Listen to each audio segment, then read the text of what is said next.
it's your opinion that it's broken up, but I think you know there are regulations, there are laws.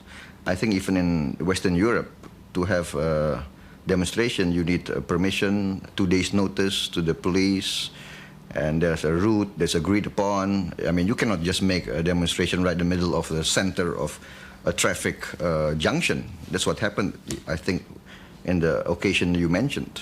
If that kind of protest is a problem, what sort of protest is okay?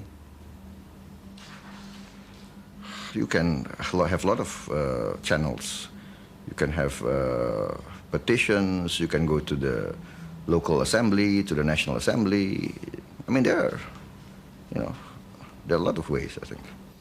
Many of these things are I think, dramatized, over-dramatized. I mean, the Western press will come into Indonesia, just looking for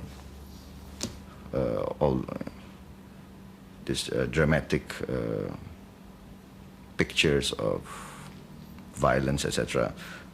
We are concerned, yes, definitely, but I think on the whole, for the condition we are in, for the serious crisis, I think many other countries face worse situations.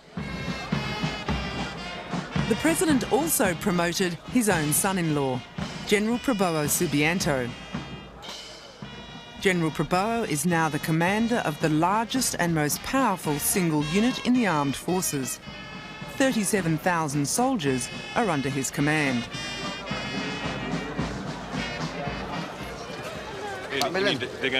Dengan pangkat baru Pak, ya, harus menggambarkan. Everyone is keen to shake the general's hand and pass on their congratulations. But he's not without his enemies. General Prabowo's fast track up through the army ranks is widely resented. He's the youngest 3-star general in the armed forces. Could I ask you this, I'm from South China Morning Post in Hong Kong. Is this a new generation for the military with Wiranto being appointed commander, sir? You can say that. It's I think, a younger generation, but we've served on the average 28 years, so we're not that young, Prabowo paints himself as open to change. Is there any section within the armed forces who feel a growing sympathy for a more democratic system in Indonesia? I think the younger generation in the officer corps, I think, are more aware of the trends and the aspirations that are going around in society. So I think we will try to accommodate and try to be loyal to the aspirations of our people. Yeah, and I think there is room for more improvement in a lot of our institution building. If the situation does get worse, seriously worse in this country though, is there a point at which it would be better to change leadership?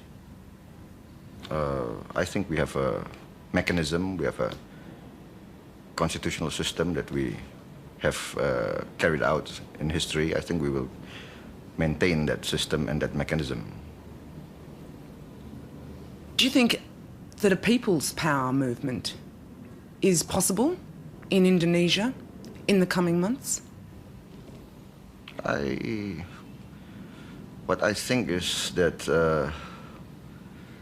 well, you've been in Indonesia, you see, I think